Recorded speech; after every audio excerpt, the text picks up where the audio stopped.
দেশ ছাড়ার বিষয় নিয়ে এবার মুখ খুলল ইমিগ্রেশন কর্তৃপক্ষ। এতদিন দেশে আত্মগোপনে ছিলেন সাবেক রাষ্ট্রপতি আব্দুল হামিদ। বলেন আলহামদুলিল্লাহ। এর চেয়ে ভালো নিউজ কি হতে পারে যে আব্দুল হামিদ সাহেব আওয়ামী লীগের রাষ্ট্রপতি হয়ে বাংলাদেশের সরকারের সমস্ত গ্রিন সিগন্যাল নিয়ে রাতের বেলা তিনি সসম্মানে বাংলাদেশ থেকে এয়ারপোর্ট থেকে বের হয়েছেন। এখন আলহামদুলিল্লাহ ও ডিসি একটা লুচ্চা রাষ্ট্রপতিকে মায়া নিয়েই থাকে ঘরের মধ্যে। আমি আপনাকে বলি, I know for sure, I am ভাউচিং for it. এই যে হারুন এসপি এখন ডিআইজি নাকি হয়েছে, রিমেম্বার হারুন ঢাকা নর্থের ডিসি ছিল, যে হারুন ওর গাড়ি স্বৈরাচার হাসিনা সরকারের দূষর সাবেক রাষ্ট্রপতি আব্দুল হামিদ বাংলাদেশ থেকে পালিয়ে গিয়েছে। তিনি পালিয়ে গিয়েছেন কার সাহায্যে? দর্শক, এই বিষয়গুলো সামনে আসতেছে। তিনি এয়ারপোর্ট দিয়ে পালিয়েছেন। প্রয়োজন তো ছিল তাকে এয়ারপোর্টে গ্রেফতার করা, কিন্তু গ্রেফতার না করে তাকে এয়ারপোর্ট পার করে দিয়েছে। আর এই বিষয়গুলো ফাঁস করেছেন ডক্টর ফয়জুল হক। এবং এই যে রাষ্ট্রপতি আব্দুল হামিদ, তিনি যে কতটা লম্পট এবং কতটা চরিত্রহীন ছিলেন, এই বিষয় নিয়ে একটি ভিডিও ফাঁস করেছেন নাগরিক টিভি। দর্শক, আমরা তার দুইটি আলোচনা শুনবো। আলোচনাগুলো শুনলে বুঝতে পারবো যে আব্দুল হামিদকে এয়ারপোর্টে গ্রেফতার করা কতটা প্রয়োজন ছিল। বলেন আলহামদুলিল্লাহ।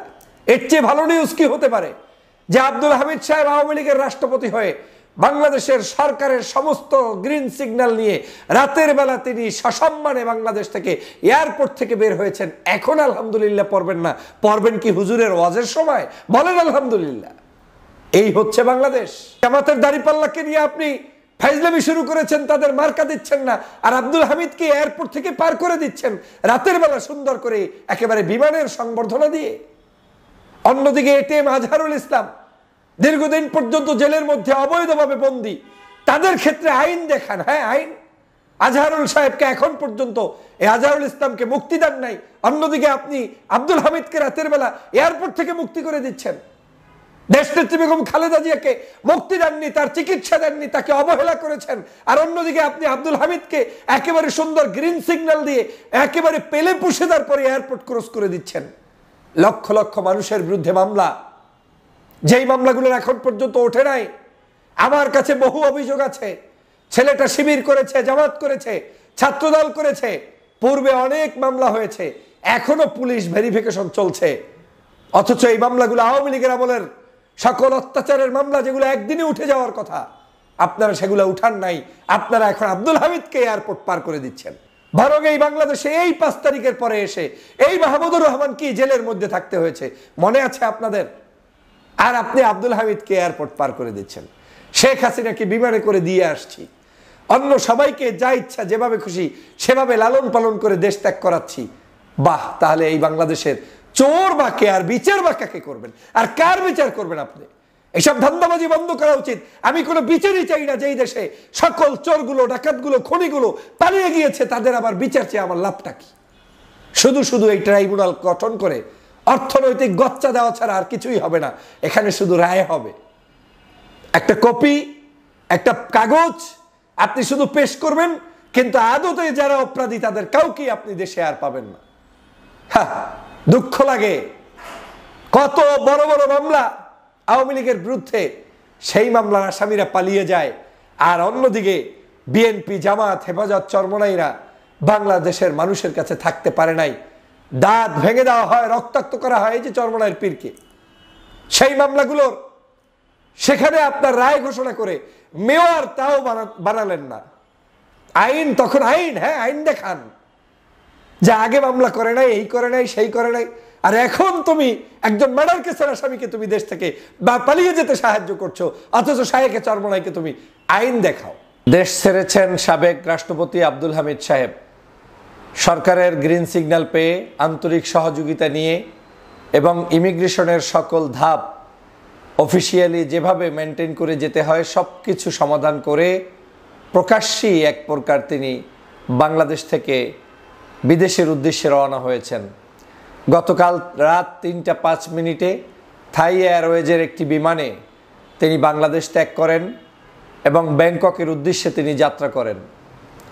আব্দুল হামিদ সাহেবের বাংলাদেশ থেকে চলে যাওয়ার পরে বিভিন্ন গুঞ্জন রয়েছে, আলোচনা রয়েছে, সমালোচনা রয়েছে। আমি আলোচনা, সমালোচনা, গুঞ্জন সব কিছুকে উড়িয়ে দিয়ে বলতে চাই, এখানে গুঞ্জনের কিছু নাই। সরকার সরাসরি সহযোগিতা করেছে সরকারের আন্তরিকতায় তিনি দেশ থেকে বিদেশে পালাতে পেরেছেন, যেতে পেরেছেন। যদি শব্দটা আমরা বলি পালাতে, তাও ভুল হবে, কারণ এখানে পালানোর মতো কিছু নাই। পালায় যেভাবে, সেটা হয়তো আপনারা নিশ্চয়ই দেখেছেন যে বর্ডার ক্রস করছে, কেউ হয়তো না বলে যাচ্ছে, সেখানে আবার ধরা পড়ছে। আব্দুল হামিদ সাহেবের ক্ষেত্রে পালাপালির কিছু নাই। সরকার বলেছে তাই তিনি গিয়েছেন, এবং সরকারই একটি সুনির্দিষ্ট ডেট তাকে বাছাই করে দিয়েছে যে এই তারিখে এই সময় আপনি গমন করলেই মিডিয়ার নজরদারি থেকে একটু দূরে থাকতে পারবেন। মানুষের প্রত্যেকের যে আকর্ষণ রয়েছে, তারা হয়তো সেই আকর্ষণটা আপনার প্রতি না রেখে ভিন্ন দিকে থাকবে। এই সব বিবেচনায় দেশনেত্রী বেগম খালেদা জিয়া বাংলাদেশে আসার একদিনের মাথায় তাকে পাঠানো হলো বাংলাদেশ থেকে বিদেশে। আমি আব্দুল হামিদ সাহেব কখন কিভাবে দেশে থাকবেন কি থাকবেন না, বিদেশে যাবেন কি যাবেন না, একজন রাষ্ট্রপতি হিসাবে তার কতটুকু সম্মান দেওয়া উচিত না, এ নিয়ে আমি তর্ক বিতর্ক করলে অনেক করতে পারবো। কিন্তু আমি প্রত্যেকটি মানুষকে সম্মান দেওয়ার পক্ষে অবশ্যই। কিন্তু একটু স্মরণ করিয়ে দিতে চাই যে আব্দুল হামিদ সাহেব বাংলাদেশ থেকে, এয়ারপোর্ট থেকে যে সম্মান নিয়ে বাংলাদেশ থেকে বিদায় নিলেন, এই হামিদ সাহেবদের সরকার আওয়ামী লীগ বাংলাদেশ থেকে কাকে সম্মান নিয়ে বিদায় জানাতে পেরেছিল বিগত আওয়ামী লীগ সরকারের আমলে? দেশনেত্রী বেগম খালেদা জিয়াকে বাংলাদেশ থেকে চিকিৎসার জন্য বিদেশে যাওয়ার একটু সুযোগ পর্যন্ত দেয়নি। তখন কি আব্দুল হামিদ সাহেবরা বাংলাদেশে ছিলেন না? তখন কি এই হামিদ সাহেবদের চোখের সামনে তারা কি কখনোই স্পেশাল কোনো ফোন দিয়ে শেখ হাসিনাকে জানিয়ে কোনো অবস্থায় এই দেশনেত্রীর জন্য একটু মুক্তির ব্যবস্থা আনঅফিসিয়ালি, অফিসিয়ালি, গোপনে, অতি গোপনে, কিংবা প্রকাশ্যে, কিংবা আজকের যেভাবে হামিদ সাহেব দেশ থেকে বের হলেন, এরকম কি কোনো কিছু তারা করতে পারতেন? কিন্তু তারা করেননি। তারা হিংসার আগুনে দাউ দাউ করেছে। তারা তৎকালীন সময় তাকে জুলুম করেছে, অত্যাচার করেছে, চিকিৎসার জন্য পর্যন্ত যেতে দেয়নি। আজ আব্দুল হামিদ সাহেবকে বাংলাদেশ সরকার গোপনে নয়, প্রকাশ্যে ইমিগ্রেশনের সকল ঝামেলা মুক্ত করে তারপরে তাকে বিদেশ যেতে সাহায্য করেছে। এবং এই সাহায্যটা যে সম্পূর্ণ সরকারের দিক নির্দেশনায় হয়েছে, সেটা তো আর ভুল বোঝার কোনো সুযোগ নেই। কারণ বাংলাদেশের ইমিগ্রেশনের কোনো পুলিশের শক্তি নেই যে তারা কাউকে কোনো অবস্থায় বাংলাদেশ থেকে বের হতে দিবে, যারা অতি পরিচিত ব্যক্তি এবং যারা রাষ্ট্রের অতি গুরুত্বপূর্ণ ব্যক্তি ছিল। এই আব্দুল হামিদ সাহেবের বিরুদ্ধে মামলা রয়েছে, হত্যা মামলা। আমি উদাহরণগুলো এজন্যই দিচ্ছি, আপনারা বুঝবেন যে দেশনেত্রী বেগম খালেদা জিয়ার বিরুদ্ধে মিথ্যা মামলা ছিল কি 2 কোটি টাকার তসরুফ করেছে, অথচ সেই টাকা পর্যন্ত তসরুফ নয়, বরং বেড়ে ফুলে ফুফে অনেক টাকা হয়েছে। সেই মামলা দিয়ে তাকে জেলের মধ্যে বন্দি রাখা হয়েছে। তাকে বিনা বিচারে, মানে এক প্রকার জোর করে বিচার করে তারপরে তাকে জেলখানায় বন্দি রাখা হয়েছে, চিকিৎসা দেওয়া হয়নি। আর একটি লোকের বিরুদ্ধে জুলাই বিপ্লবের এত মানুষকে হত্যার পরে সেখানে একটি হত্যা মামলার আসামিও তিনি রয়েছেন। আমি বলছি না তিনি হত্যা করেছেন কিংবা তিনি নির্দেশ দিয়েছেন। তিনি একজন সাবেক রাষ্ট্রপতি হিসাবে আমার কাছ থেকে যে কোনো জায়গায়, যে কোনো দলের যে কোনো ব্যক্তি অবশ্যই শ্রদ্ধা পাবেন এবং পাওয়ার যোগ্যতা রাখেন। আমি সেই শ্রদ্ধাটা সবাইকে দিতে চাই। কিন্তু একজন ব্যক্তির বিরুদ্ধে অভিযোগ তো উঠেছে যে তিনি হত্যা মামলার আসামি।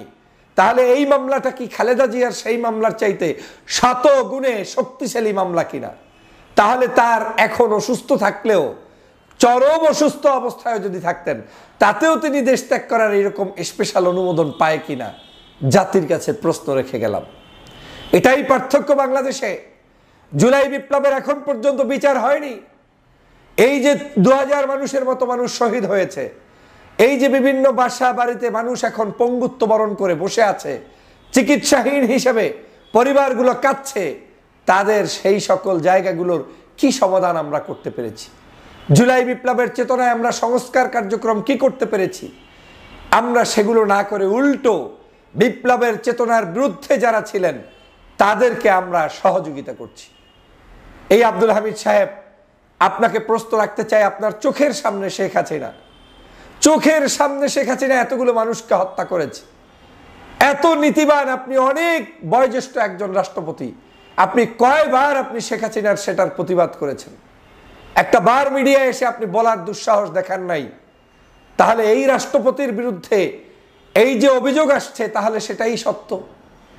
যে তিনি একজন মার্ডার কেসের আসামি। আর যদি সেটা সত্য নাও হয়, আপনি বাংলাদেশের মানুষের কাছে কমিটেড ছিলেন, বাংলাদেশের মানুষের রাষ্ট্রপতি ছিলেন, কিন্তু আপনি মানুষের রাষ্ট্রপতি হয়ে মানুষের জন্য থাকতে পারেন নাই। বাংলাদেশের যতগুলো অবৈধ খুনিদেরকে মাফ করে দেওয়া হয়েছে বিগত 53 বছরের বিভিন্ন মামলায় রাষ্ট্রপতির হাত থেকে, তার মধ্যে সর্বোচ্চ সংখ্যক এই রাষ্ট্রপতির হাত থেকে গিয়েছে, আব্দুল হামিদের হাত থেকে গিয়েছে। হামিদ সাহেব সুন্দর ভাষায় কথা বলতেন, প্রাণ চাঞ্চল্যপূর্ণভাবে মানুষকে সংসদে আনন্দ দিতেন, সেটা অবশ্যই প্রশংসার দাবিদার। কিন্তু এই আব্দুল হামিদ সাহেব শেষ সময় তার যে রাষ্ট্রপতির শাসন ছিল, সেই সময় তিনি চুপ করে শুধু শেখ হাসিনার সকল অত্যাচারগুলোকে জনগণের উপরে চাপিয়ে দিতে সাহায্য করেছেন। এই যে অবৈধ ভোটগুলো হয়েছে, 14 সালের ভোট, 18 সালের ভোট, একটা ভোটকে নিয়ে আব্দুল হামিদ সাহেবদের কোনো প্রতিবাদ ছিল না, বাংলাদেশের গণতন্ত্র রক্ষায় কোনো অবদান ছিল না, বরং গণতন্ত্রকে কুক্ষিগত করেছে, ধ্বংস করেছে এই আব্দুল হামিদ সাহেব। আর সেই আব্দুল হামিদ সাহেবরা আজ গণতন্ত্র ধ্বংস করে এয়ারপোর্ট থেকে লাল বালিচা নিয়ে তারপরে বের হচ্ছে। সবাই বলেন আলহামদুলিল্লাহ, বলেন আলহামদুলিল্লাহ। এর চেয়ে ভালো নিউজ কি হতে পারে যে আব্দুল হামিদ সাহেব আওয়ামী লীগের রাষ্ট্রপতি হয়ে বাংলাদেশের সরকারের সমস্ত গ্রিন সিগন্যাল নিয়ে রাতের বেলা তিনি সসম্মানে বাংলাদেশ থেকে এয়ারপোর্ট থেকে বের হয়েছেন। এখন আলহামদুলিল্লাহ পড়বেন না, পড়বেন কি হুজুরের ওয়াজের সময়? বলেন আলহামদুলিল্লাহ। এই হচ্ছে বাংলাদেশ। আজকের এই বাংলাদেশের চিত্র যদি আপনি দেখেন, তাহলে সব জায়গায় একই চিত্র বিচারণ করছে। প্রিয় বন্ধুরা আমার, আমি আইনের শাসন চাই, আমি অবশ্যই ভদ্রলোককে সম্মান জানাতে চাই। আমি সবাইকে যেভাবে বিভিন্ন ভাষায় কথা বলি, আমি আব্দুল হামিদ সাহেবের নাম উচ্চারণের ক্ষেত্রে সেই ভাষা প্রয়োগ করি নাই। কিন্তু বিবেকের কাছে প্রশ্ন রেখে যেতে চাই, আওয়ামী লীগের টপ টু বটম কোন লোকটা দুর্নীতি ছাড়া ছিল বলেন? কোন লোকটা বাংলাদেশের এই অবৈধ কার্যক্রমের সহযোগী হিসাবে ছিল না বলেন? এদের মুখ থেকে আপনি পারলে একটা রিমান্ডে নিয়ে বের করে ফেলতেন, বলতো যে শেখ হাসিনা যা করেছে অন্যায়। হামিদ সাহেবের কাছ থেকে তার একটা শব্দ কি বের করতে পেরেছেন? তার মানে হচ্ছে এই বাংলাদেশে আমরা অতি সুফি সাধক তাদের ক্ষেত্রে যারা আওয়ামী লীগের অপরাধী, আর আমরা অতি আইন প্রয়োগকারী তাদের ক্ষেত্রে যারা বাংলাদেশের কি বলবো দেশপ্রেমিক। কথা বলতে গেলে অনেক কথা মুখ থেকে বের হবে। এই সরকারকে সহযোগিতার জন্য যতগুলো মানুষ কাজ করেছে তার মধ্যে আমি অন্যতম। কারণ আমি চাইনি এই সরকার কোনো বিপাকে পড়ুক। এই সরকারকে সহযোগিতা করার দায়িত্ব আমাদের। কিন্তু সরকার যেভাবে জনগণের সাথে তালবাহনা শুরু করেছেন বলে এখন শোনা যাচ্ছে, তাহলে আপনাদের সামনের দিনগুলো এত সহজে পার পাবেন বলে মনে হচ্ছে না। বাংলাদেশের জনগণের অধিকার কোথায়? সংস্কার কমিশনের সংস্কার কোথায়? বাংলাদেশের এতগুলো মানুষকে হত্যা করেছেন, তার প্রকাশ্যে বিচার কোথায়? আপনি বিচার করবেন কাকে? শেখ হাসিনাকে পালিয়ে যেতে সাহায্য করলাম, রাষ্ট্রপতিকে পালিয়ে যেতে সাহায্য করলাম, ওবায়দুল কাদের পালিয়ে যেতে সাহায্য হলো, এখন বিদেশের বিভিন্ন জায়গায় বিবাহ শাদীতে কি আপনারা অংশগ্রহণ করছে পররাষ্ট্রমন্ত্রী, স্বরাষ্ট্রমন্ত্রী। তো এরাই তো হচ্ছে বাংলাদেশের খনি এবং খনিদের সহযোগী। আবার অন্যদিকে জাতীয় পার্টি প্রকাশ্যে এই সরকারের বিরোধিতা করে মিছিল করে, মিটিং করে, গ্রেপ্তারও হয় না জিএম কাদের। সব দোষররা পার পেয়ে যায়। গ্রেপ্তার করবেন কিছু ঠান্ডা মাথার আওয়ামী লীগকে, যারা কয়েকদিন পরে এমনি জামিন পেয়ে বের হয়ে যাবে। এগুলো এক ধরনের মাস্টার প্ল্যানের অংশ বলে আমি মনে করি, এবং এই প্ল্যানগুলো করেই বাংলাদেশের মানুষের সাথে কেউ কেউ প্রতারণায় ইতিমধ্যেই লিপ্ত রয়েছেন। বাংলাদেশ জামাত ইসলামের মার্কা আপনি এখন পর্যন্ত দিলেন না, যেই দলটা বাংলাদেশের এই যে জুলাই বিপ্লবের অন্যতম সহযোগী একটি দল, যাদের অবদানের কারণে, শহীদদের কারণে আজকের দেশটা স্বাধীন হলো, সেই দলের মার্কা দাড়িপাল্লা নিয়ে তিরিং বিরিং করছেন। আর আপনি আব্দুল হামিদকে এয়ারপোর্ট থেকে পার করে দেন। জামাতের দাড়িপাল্লাকে নিয়ে আপনি ফাইজলামি শুরু করেছেন, তাদের মার্কা দিচ্ছেন না, আর আব্দুল হামিদকে এয়ারপোর্ট থেকে পার করে দিচ্ছেন রাতের বেলা সুন্দর করে একেবারে বিমানের সংবর্ধনা দিয়ে। অন্যদিকে এটিএম আজহারুল ইসলাম দীর্ঘদিন পর্যন্ত জেলের মধ্যে অবৈধভাবে বন্দী, তাদের ক্ষেত্রে আইন দেখান। হ্যাঁ, আইন। আজহারুল সাহেবকে এখন পর্যন্ত এই আজহারুল ইসলামকে মুক্তি দেন নাই, অন্যদিকে আপনি আব্দুল হামিদকে রাতের বেলা এয়ারপোর্ট থেকে মুক্তি করে দিচ্ছেন। দেশনেত্রী বেগম খালেদা জিয়াকে মুক্তি দেননি, তার চিকিৎসা দেননি, তাকে অবহেলা করেছেন। আর অন্যদিকে আপনি আব্দুল হামিদকে একেবারে সুন্দর গ্রিন সিগন্যাল দিয়ে একেবারে পেলে পুষে তারপরে এয়ারপোর্ট ক্রস করে দিচ্ছেন। লক্ষ লক্ষ মানুষের বিরুদ্ধে মামলা, যেই মামলাগুলোর এখন পর্যন্ত ওঠে নাই। আমার কাছে বহু অভিযোগ আছে। ছেলেটা শিবির করেছে, জামাত করেছে, ছাত্রদল করেছে, পূর্বে অনেক মামলা হয়েছে, এখনো পুলিশ ভেরিফিকেশন চলছে। অথচ এই মামলাগুলো আওয়ামী লীগের আমলের সকল অত্যাচারের মামলা, যেগুলো একদিনে উঠে যাওয়ার কথা, আপনারা সেগুলো উঠান নাই। আপনারা এখন আব্দুল হামিদকে এয়ারপোর্ট পার করে দিচ্ছেন। আমি প্রত্যেকটি সম্মানিত মানুষকে সম্মান দেওয়ার পক্ষে, কিন্তু এর মানে এই নয় যে জুলুম অত্যাচার করেছে সবাইকে পার করে দিয়ে আপনি দেশটাকে শান্ত রাখবেন। এই দেশটার উপরে ওদেরকে যত সংঘবদ্ধ হতে দিবেন, ওরা তো কয়েকদিন পরেই দেখবেন হামিদ শেখ হাসিনা একসাথে বসে চা খাচ্ছে। কয়েকদিন পরে দেখবেন ওই শেখ হাসিনার সকল লেসপেন্সারগুলো একই টেবিলে বসে আপনার রাষ্ট্রের বিরুদ্ধে ষড়যন্ত্র করছে, এবং সেটা দেখার অপেক্ষায় থাকেন। আইন অনুযায়ী অন্তত জিজ্ঞাসাবাদ করতে পারতো এই দেশের সরকার। হামিদ সাহেবকে যে আপনি যে অবৈধভাবে রাষ্ট্রপতি ছিলেন, তখন আপনি শেখ হাসিনার বিরুদ্ধে একটা কথা বলে তাকে কেন বলেন নাই যে এই সকল অন্যায় অত্যাচার এটা চলবে না, এটা বন্ধ করা উচিত? আপনি তা সহ্য করে মেনে নিয়ে তারপরে রাষ্ট্রপতিগিরি করলেন, আর এখন দেশ ত্যাগ করে যাচ্ছেন। বাহ বাহ, এই হচ্ছে আমাদের দেশ। প্রিয় বন্ধুরা আমার, আজকে কি বলবো, কোন ভাষায় বলবো? আমার দেশের যারা গত 16 বছর অত্যাচারিত হয়েছে, এই যে আমার দেশ সম্পাদক মাহমুদুর রহমান, কুষ্টিয়ার আদালতে তাকে মানে রক্তাক্ত করা হয়েছে। সেই মানুষগুলোকে দেশে আনার ব্যাপারে রাষ্ট্রের কি ভূমিকা ছিল? বরং এই বাংলাদেশে এই 5 তারিখের পরে এসে এই মাহমুদুর রহমান কি জেলের মধ্যে থাকতে হয়েছে, মনে আছে আপনাদের? আর আপনি আব্দুল হামিদকে এয়ারপোর্ট পার করে দিচ্ছেন। শেখ হাসিনাকে বিমানে করে দিয়ে আসছি, অন্য সবাইকে যা ইচ্ছা যেভাবে খুশি সেভাবে লালন পালন করে দেশ ত্যাগ করাচ্ছি। বাহ, তাহলে এই বাংলাদেশের চোর বা কে, আর বিচার বা কাকে করবেন, আর কার বিচার করবেন আপনি? এসব ধান্দাবাজি বন্ধ করা উচিত। আমি কোনো বিচারই চাই না। যেই দেশে সকল চোরগুলো, ডাকাতগুলো, খনিগুলো পালিয়ে গিয়েছে, তাদের আবার বিচার চেয়ে আমার লাভটা কি? শুধু শুধু এই ট্রাইব্যুনাল গঠন করে অর্থনৈতিক গচ্চা দেওয়া ছাড়া আর কিছুই হবে না। এখানে শুধু রায় হবে, একটা কপি, একটা কাগজ আপনি শুধু পেশ করবেন, কিন্তু আদতে যারা অপরাধী তাদের কাউকে আপনি দেশে আর পাবেন না।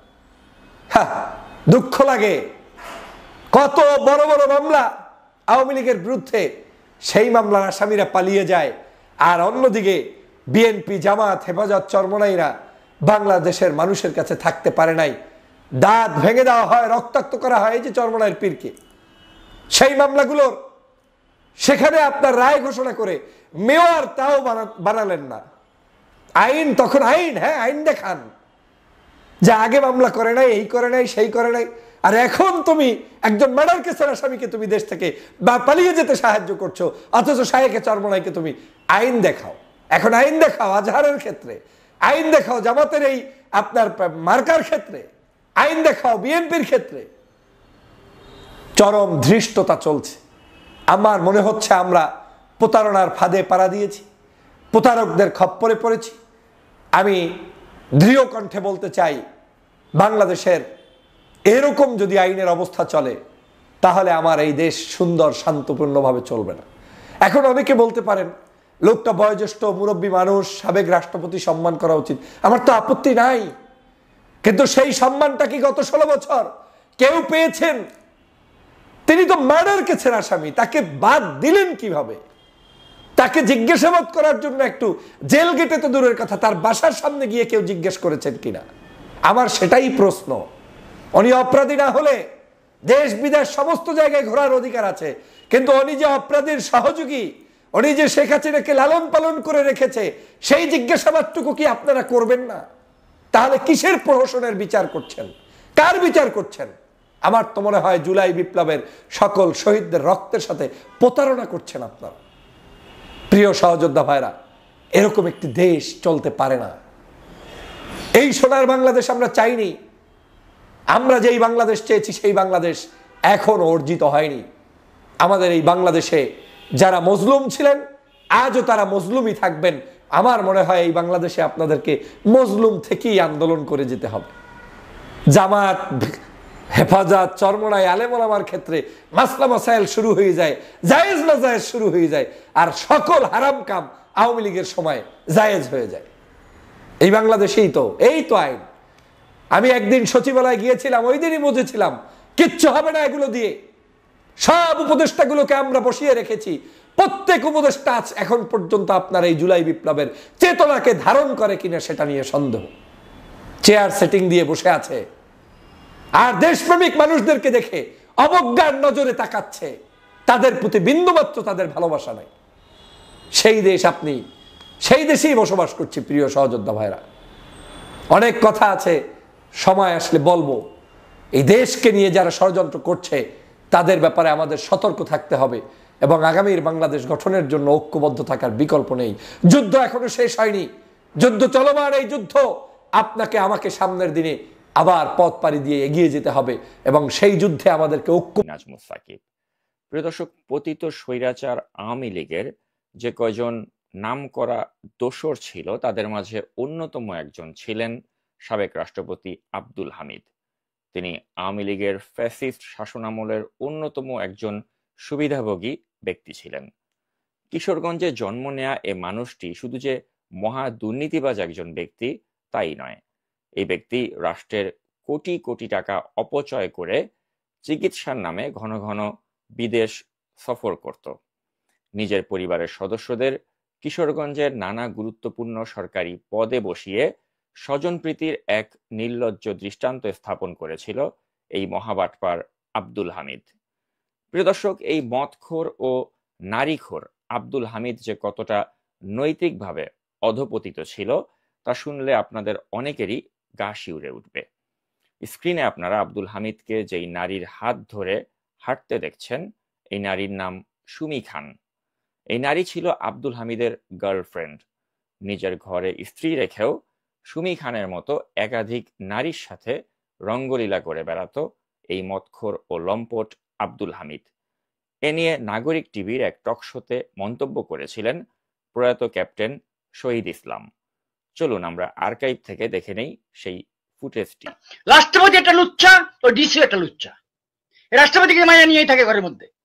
আমি আপনাকে বলি, I know for sure, I am ভাউচিং for it. এই যে হারুন এসপি, এখন ডিআইজি নাকি হয়েছে, রিমেম্বার হারুন? ঢাকা নর্থের ডিসি ছিল যে হারুন, ওর গাড়িতে করে মেয়ে সাপ্লাই দিয়ে আসতো বঙ্গভবনে। আমি অনেক কথা বলে ফেলবো এখন। আমরা উত্তেজিত দারুণ ভাবে। রাষ্ট্রপতি এই মহিলাকে ক্ষমা করতে গেছে কেন? মহিলা একটা লুচ্চা, রাষ্ট্রপতি একটা লুচ্চা, হাসিনা একটা লুচ্চা। কারণ প্রধানমন্ত্রীর পরামর্শ ছাড়া রেসপন্স করা যায় না। এগুলো সব nexus. Dirtiest people of the country are running this everything.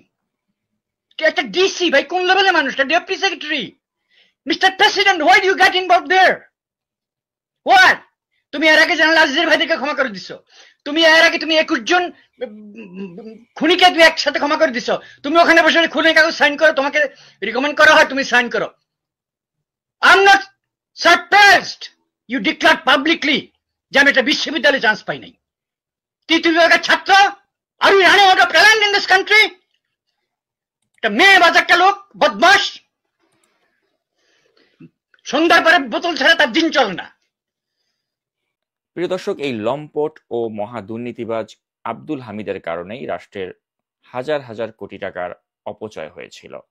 দৈনিক সমকালে প্রকাশিত মহামান্যের 5,500 কোটি টাকার ইচ্ছা পূরণ শিরোনামের সংবাদটির দিকে আমি আপনাদের দৃষ্টি আকর্ষণ করতে চাই। এই সংবাদটি থেকে জানা যায়, সাবেক রাষ্ট্রপতি মোহাম্মদ আব্দুল হামিদের ইচ্ছা পূরণে লাভজনক দেখিয়ে কিশোরগঞ্জের হাওরে 5,651 কোটি টাকায় উড়াল সড়ক প্রকল্প অনুমোদন দেয়া হয়। এজন্য সম্ভাব্যতা যাচাই সমীক্ষায় দেখানো হয় 2027 সালে উড়াল সড়কে দৈনিক গড়ে 16,666 এবং 2030 সালে 25,708টি যানবাহন চলবে। এর আগে হাওরে সড়ক নির্মাণের সমীক্ষায় বলা হয়েছিল 26,000 যানবাহন চলাচল করবে। তবে উদ্বোধনের 4 বছর পর অল্প কিছু মোটরসাইকেল এবং অটোরিকশা চলছে। লাভ তো দূরে থাক, হাওরের বুক চিরে নির্মিত সড়কটি বন্যা এবং পরিবেশগত সংকট সৃষ্টির কারণ হয়েছে বলে মনে করা হচ্ছে। তো এভাবেই উন্নয়নের নামে দেশের হাজার হাজার কোটি টাকার অপচয় করেছিল আব্দুল হামিদ এবং তার ফ্যাসিস্ট দল আওয়ামী লীগ। আব্দুল হামিদ ক্ষমতার অপব্যবহার করে তার পরিবারের সদস্যদের অনৈতিকভাবে নানা সুযোগ সুবিধা দিয়েছিল। এ নিয়ে একটি জাতীয় দৈনিকের সংবাদের শিরোনাম করা হয় হাওরে হামিদ পরিবারের রাজত্ব। এ সংবাদটি থেকে জানা যায় আব্দুল হামিদের নাম ভাঙিয়ে তার পরিবারের এক এক সদস্য রীতিমতো হাওর অঞ্চলের দানবে পরিণত হয়েছিল। সাধারণ মধ্যবিত্ত পরিবারের সদস্য হয়েও তারা প্রত্যেকেই দুই হাতে টাকা কামিয়ে রাতারাতি বনে যায় কোটিপতি। কখনো সাবেক রাষ্ট্রপতির ভাই ভাতিজা, মামা চাচা, কখনো বা লতায় পাতায় আত্মীয় পরিচয় দেয়া এক একজন স্বজন স্থানীয় মানুষের জমিজমা দখল, লুটপাট, দুর্নীতি আর সব সরকারি বেসরকারি প্রতিষ্ঠানের একচ্ছত্র নিয়ন্ত্রণ নিতে অপ্রতিরোধ্য লাঠিয়ালে পরিণত হন। নিজের ভাই ভাতিজারা যখন তাকে বেচে দিয়ে হাওর অঞ্চলকে নিজস্ব তালুকে পরিণত করেছিল, সাবেক রাষ্ট্রপতি আব্দুল হামিদ তখনও ছিল নির্বিকার, কাউকেই তিনি কিছুই বলেননি। অর্থাৎ বোঝা যাচ্ছে যে আব্দুল হামিদের প্রশ্রয়ই কিন্তু, তার মদতেই কিন্তু তার পরিবারের এক একজন সদস্য দুর্নীতিবাজ হয়ে উঠেছিল। যেমন আব্দুল হামিদের আপন ভাইয়ের নাম আব্দুল হক নুরু। আব্দুল হক নুরু নিজস্ব লাঠিয়াল বাহিনী দিয়ে উজান এলাকার কিশোরগঞ্জ, কটিয়াদি, পাকুন্দিয়া, ভৈরব ও ব্রাহ্মণবাড়িয়ার সরাইলের কৃষক ও জিরাতিদের শত শত একর জমি দখল করে বছরের পর বছর চাষাবাদ করেছেন। ভুক্তভোগীরা জানায়, সরকারি নিয়োগের জন্য নুরুর এজেন্টরা চাকরি প্রার্থীদের প্রলুব্ধ করে টাকা নিতেন। এরা 10 থেকে 20-30 লাখ টাকা পর্যন্ত হাঁকিয়ে দরদাম ঠিক করতেন। প্রতিটি পদের জন্য একাধিক প্রার্থীর কাছ থেকে টাকা নেওয়া হতো, তবে অনেকেই ঘুষের টাকা ফেরত পাননি। এই আব্দুল হামিদ তার রাষ্ট্রপতির ক্ষমতা কাজে লাগিয়ে মিঠামইন সদর ইউনিয়নের চেয়ারম্যান বানিয়ে দিয়েছিলেন তার ভাতিজা শরীফ কামালকে। এই শরীফ কামাল উপজেলা পরিষদের রাস্তা দখল করে 5 তলা ভবন নির্মাণ করেছিল। হেলিপ্যাড এলাকায় মার্কেট, হাসপাতাল রোডে হোটেল ও বেরিবাদে হাওর রিসোর্ট নির্মাণ করেছেন। শরীফের ভাই হানিফ কামালেরও ভাটি বাংলা নামে রেস্টুরেন্ট রয়েছে। 3 উপজেলা প্রকৌশলী অফিসের প্রাথমিক বিদ্যালয় ভবনের নির্মাণ কাজের একক নিয়ন্ত্রণ ছিল এই শরীফের হাতেই। তাছাড়া আব্দুল হামিদ তার ক্ষমতার অপব্যবহার করে মিঠামইন উপজেলা পরিষদের চেয়ারম্যান বানিয়ে দিয়েছিল নিজের বোন আসিয়া আলমকে। এই আসিয়া আলমও দুর্নীতির মাধ্যমে শত শত কোটি টাকা কামিয়ে নিয়েছিল। অথচ এই আব্দুল হামিদকেই কেউ কেউ মহামানব বানাবার চেষ্টা করেছিল যতদিন আওয়ামী লীগ ক্ষমতায় ছিল। জনপ্রিয় ম্যাগাজিন অনুষ্ঠান ইত্যাদির হানিফ সংকেতকে আমরা অনেকেই শ্রদ্ধা করি। ছাত্র আন্দোলনের সময় এই হানিফ সংকেত ছাত্রদের পক্ষে একটি শব্দও ব্যবহার করেননি, একটি ফেসবুক পোস্টও তিনি দেননি। অথচ তার ইত্যাদি অনুষ্ঠানে তিনি ঠিকই, যখন আওয়ামী লীগ ক্ষমতায় ছিল, আব্দুল হামিদকে তৈলমর্দন করে তিনি একটি পর্ব বানিয়েছিলেন। কিশোরগঞ্জের এই হাওর অঞ্চল এবং এই হাওর বেষ্টিত উপজেলা সমূহের ব্যাপক উন্নয়নের সঙ্গে জড়িয়ে আছে এই কিশোরগঞ্জেরই সন্তান মহামান্য রাষ্ট্রপতি আব্দুল হামিদের নাম। দর্শক মন্ডলী, আমরা এবারে কথা বলবো মহামান্য রাষ্ট্রপতি আব্দুল হামিদের সঙ্গে। মহামান্য রাষ্ট্রপতি বাংলাদেশ টেলিভিশনে ইত্যাদি প্রচারের 3 দশক পেরিয়ে এই অনুষ্ঠানটি 4 দশকে প্রবেশ করেছে এবং এই শুভ মুহূর্তে আপনার সঙ্গে কথা বলার সদয় অনুভূতি পেয়ে আমরা গর্বিত, আনন্দিত এবং উদ্দীপ্ত। তো প্রিয় দর্শক, এই হলো অবস্থা যে আসলে আমরা কাকে সম্মান করব বা কাকে ভালোবাসবো, এটাই আজকাল এক বড় প্রশ্ন হয়ে দাঁড়িয়েছে। যারা ফ্যাসিস্ট আওয়ামী লীগের শাসন আমলে আব্দুল হামিদের মতো লোকদের তৈলমর্দন করেছে, তারা আর যাই হোক জনগণের পালস যে বুঝতে পারেনি, এ ব্যাপারে কিন্তু আমরা নিশ্চিত। প্রিয় দর্শক, হাসিনা পলায়নের সাথে সাথেই কিশোরগঞ্জে সাবেক রাষ্ট্রপতি আব্দুল হামিদের বাসভবনে হামলা, ভাঙচুর ও অগ্নিসংযোগের ঘটনা ঘটেছিল। উত্তেজিত জনতা বাসভবনের প্রধান ফটক ভেঙে ভেতরে ব্যাপক ভাঙচুর চালায়। এ সময় বাসার মালামাল বাইরে এনে আগুন ধরিয়ে দেওয়া হয়। তবে প্রশ্ন হলো, আব্দুল হামিদ বর্তমানে কোথায় আছেন এবং তাকে কি দেশ থেকে সেফ এক্সিট দেয়া হয়েছে কিনা? দর্শক, আলোচনাগুলো শুনেছেন, শুনে বুঝতে পেরেছেন যে আসলে আব্দুল হামিদ কেমন চরিত্রের লোক।